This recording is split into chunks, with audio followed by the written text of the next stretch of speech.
This episode is sponsored by Free Market Kids. Hi, everybody. Welcome to our chatter. Today, you're listening to part 2 of my conversation with Sophie. It's so hard to come to the United States. It's hard to go through that trauma again. Well, they're very lucky to have you and to guide them to Bitcoin, which is our hope, right?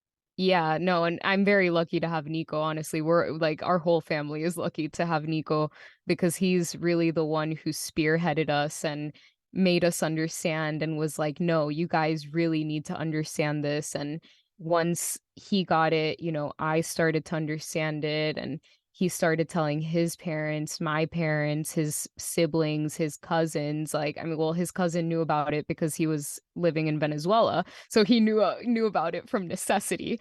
But it's, yeah, we're all very lucky and very privileged to not only know about Bitcoin, but to also know about self-custody. Yeah, let's talk more about self-custody. We were talking about how you became really convicted to look into Bitcoin was because you were trying to take money out of, like, your own money out of a bank. Tell us about that.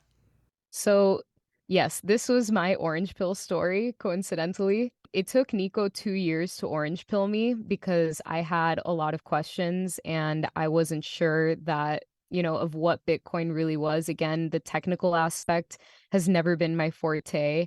And I'm the type of person who understands things through A, experience, and B, asking questions. So when I started working in the Dominican Republic, this was one of my first jobs. I had to manage a company where I was doing real estate, construction, and also running like kind of a medical distribution center. And so to do all of those things, you had to be moving money left and right all day. And when I realized that it wasn't like the United States, you had to write a letter and put the company's rubber stamp on the letter. If not, it wasn't a valid piece of paper. And you had to sign it and you had to put like, the company number and all of these things. They had to be like in such a way written that, unless it was in that specific sort of way and unless that letter was taken to the right, bankers and whatever, you weren't going to move your money. You weren't going to move your company's money that the company owned. So there was this system, this bureaucratic system that was slowing down the way that you could do business. And then I started to understand, oh, this is why everything takes so long to do in these countries. I didn't understand it before. And I kind of felt like, well, maybe it's like a cultural thing. Maybe it's no.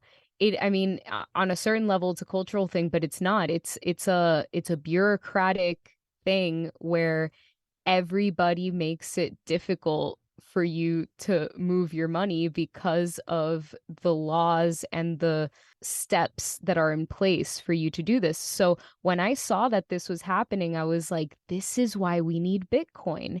If we just had Bitcoin, all of these people would cease to exist. Like they would literally just like poof, go out of like disappear and you wouldn't have to deal with them ever again. And everybody would be able to do business freely. And that's when things would get interesting. That's when real competition, real innovation, real entrepreneurship and business would surge in these countries because these people are very hard workers and they're smart and they want to succeed. But it's again, it's the government and it's the bureaucracy that doesn't let them. And that was very sad for me. So I was like, wow, this is an unstoppable force. You can self-custody your Bitcoin. Nobody can take it away from you if you have it in self-custody.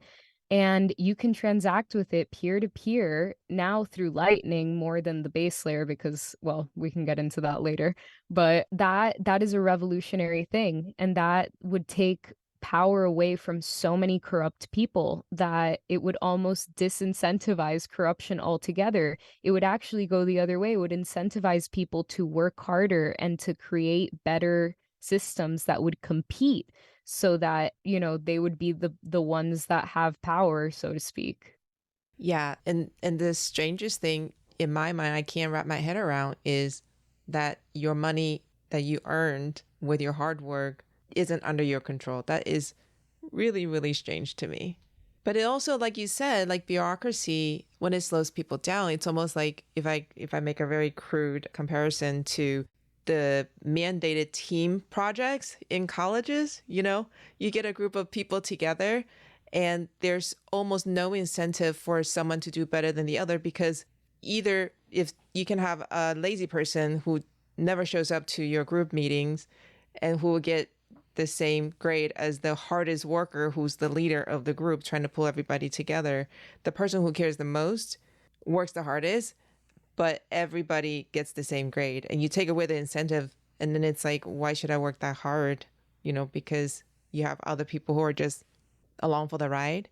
But if you take away the forced group, kind of like what you're saying, I almost see bureaucracy as that forced group.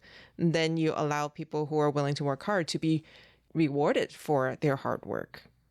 Yeah, that's absolutely correct. I mean, dismantles all of like the socialist kind of aspects of society where it's like now we're focusing on the individual because this is a peer-to-peer technology. So that's the thing about Bitcoin. It kind of disrupts all of the socialist kind of tendencies in society where we give everybody an equal outcome. Because this is a peer-to-peer technology, it focuses on the individual. So now the power is given back to the individual, but so is the responsibility. So that group effort that you're talking about, where one or two people, the hardest working people, are carrying the weight of all the society, that completely goes away. And now everybody has to prove themselves and is incentivized to prove themselves, because if not, they won't survive. And that's exactly what Bitcoin is based off of. You earn it, you buy it, like you can't just like make it out of thin air. And that's what the fiat has been for such a long time. People have just been literally making it out of thin air while you've had to work for it. And earlier you were saying that, that you're working for money that isn't really yours, that you can't even control. Well, that's the illusion that also has to be broken from people. Like, the money that you have in your bank account isn't actually your money. It's an IOU. It's something that the bank says, okay, this is your money on paper, but where is it? We're using it to make ourselves more money, and we're using it to enrich ourselves. And if we mess up like we did in 2008 with the housing crisis and these predatory loans, oh well, like I guess the taxpayer is gonna bail us out, but you lose.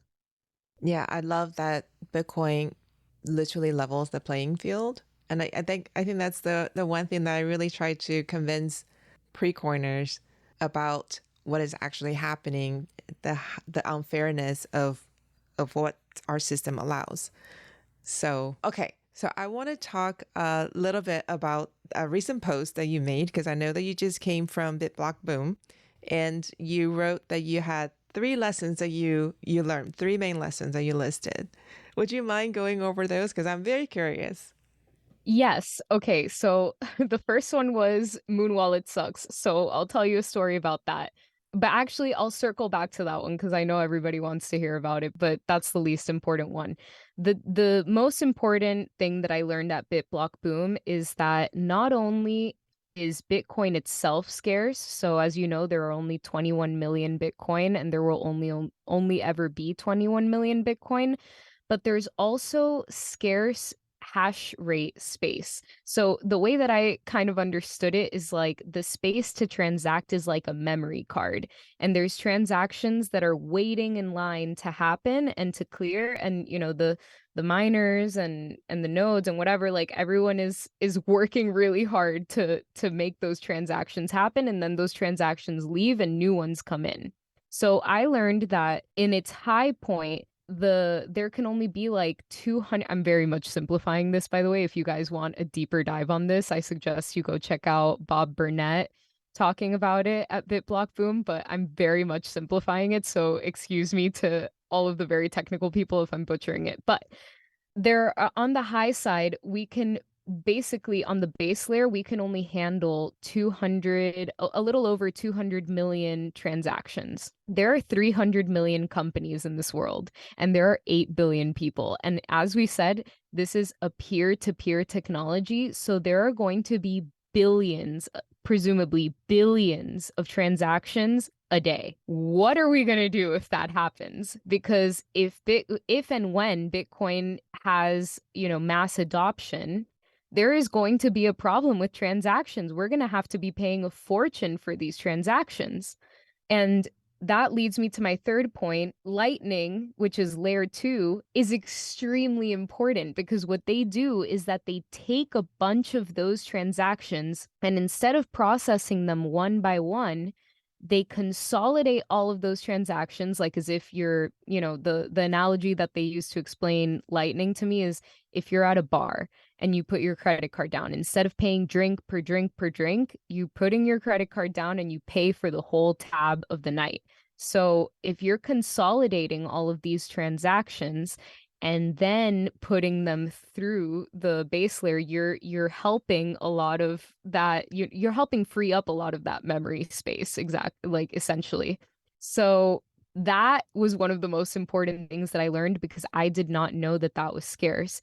And essentially what Bob Burnett explained is that eventually that's going to not allow everybody in the world to have self-custody. You're eventually going to have to rely on other people to keep your Bitcoin, which puts us, the early people, because we're still very early, and this also made me realize just how early we are in an extremely privileged position. That essentially makes us banks. That essentially makes us trustees, people who actually have Bitcoin in self-custody. That is going to be a very rare breed. It's not going to be as common as I once thought, because I thought that we were going to be living in a world where everybody would own their own Bitcoin and it would be this peer-to-peer fantasy land where like we could all transact freely and everything would be kumbaya. No, we now are depending on Lightning and layer 2 developers more than ever. This is one of the most crucial aspects of mass adoption, and I did not realize that. And so that leads me to my first point, which is why Muun Wallet sucks. So Nico was at a poker game in BitBlock Boom, and he won some money, and they sent it to him over from Muun Wallet to Wallet of Satoshi. And when he was like waiting for the money, he had to wait for like 53 minutes. Like, I don't know why, because the block in average, it takes 10 minutes to find a new block. This block in particular took 53 minutes. And what I didn't know is that sometimes it takes 3 hours. And sometimes Muun Wallet will just like make a transaction, but it's not really there. And like, I don't know, it was this whole disaster. And Nico was so upset. And like we kind of just like made a joke about it. Like Muun Wallet sucks. Muun Wallet is terrible. Muun Wallet is the worst thing ever.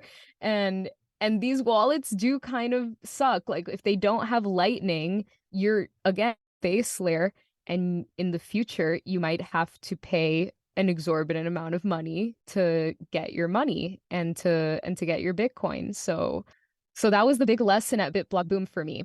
I think that, as Bitcoiners, we all need to be aware of this situation. Lightning Network is going to be so important moving forward because if we just depend on the base layer, we might be paying a fortune for transactions and to actually receive our Bitcoin.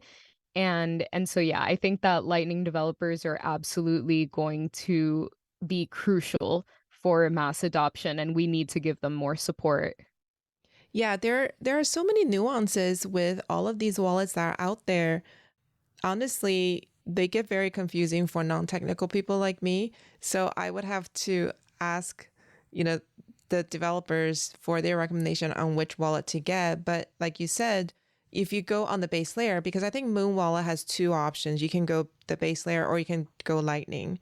And Scott and I were using like both when we were transacting, for our games. But if you don't know to look for that, because it's just the difference between one tab being lit up and the other tab being a little bit dark, you just have to kind of pay attention when you're doing that and understanding the difference between the base layer and the lightning layer. That's so important. And like you said, we're still really early, and it will be really interesting to see how the infrastructure is built up around, the what we're all hoping and anticipating will happen, which is when a lot more people enter the space and there's tons of interactions going back and forth. Thanks for joining us today and learning with us today. If the discussion with our guest resonated with you and you would like to dive deeper into the world of Bitcoin, don't miss out on joining the Orange Hatter Women's Reading Club. The meetup link is in the show notes. Also, if there are women in your life whom you think would both enjoy and benefit from learning more about Bitcoin, please share Orange Hatter with them. Until next time, bye!